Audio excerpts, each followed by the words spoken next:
వారణాసి అంటుంది, గంగా అంటుంది, మోదీ అంటే చాలా అభిమానం అంటుంది. ఆ గంగా తీరాన వారణాసిలో చదివిన BHCలో చదివిందంట, బెనారస్ హిందూ యూనివర్సిటీలో ఆమె చదివింది. అయితే ఏదో పాజిటివ్ గా ఆమె అన్నంత మాత్రాన భారత్ అని అంటే అంతగా మనం నేపాల్ ఏం నమ్మాల్సిన అవసరం లేదు.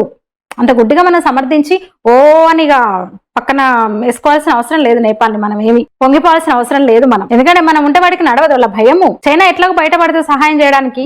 చైనా ఎట్లాగో, ఎందుకంటే చైనా పెంచి పోషించిన వాళ్ళనే కదా తన్ని తరిమి కొట్టింది. ఇప్పుడు చైనా బయటకు వచ్చి బయటపడి ఏమీ చేయలేదు. మనం 26 మార్గాలు ఉంటాయంట భారత్ కి నేపాల్ కి, 28 లింక్స్ ఉంటాయన్నమాట, రహదారి మార్గాలు. అవి మూసేస్తే తిండికి లేక చావాలి. మనం వాడి మీద జోకులు వేసుకుంటాం కదా, పాకిస్తాన్ మీద గోధుమ పిండికి లేదురా నీకు, గోధుమ పిండి కూడా అడుకునే స్థితి మేము ఇస్తున్నాం భిక్ష అని.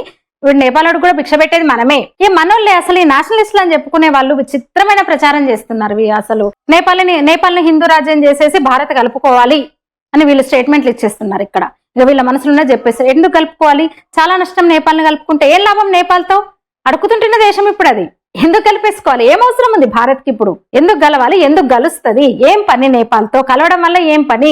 ఇక్కడ చాలా మంది ఆశపడుతున్నారు నేపాల్ని కలిపేసుకుందామని.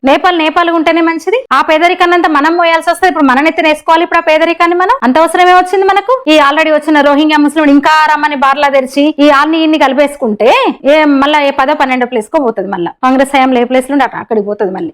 అందువల్ల నేపాల్ ఉంటేనే బాగుంటది. ఒక ముఖ్యమైన బఫర్ స్టేట్ మనకది, చైనాకు భారత్ కు మధ్య బఫర్ స్టేట్ గా ఉంది అది.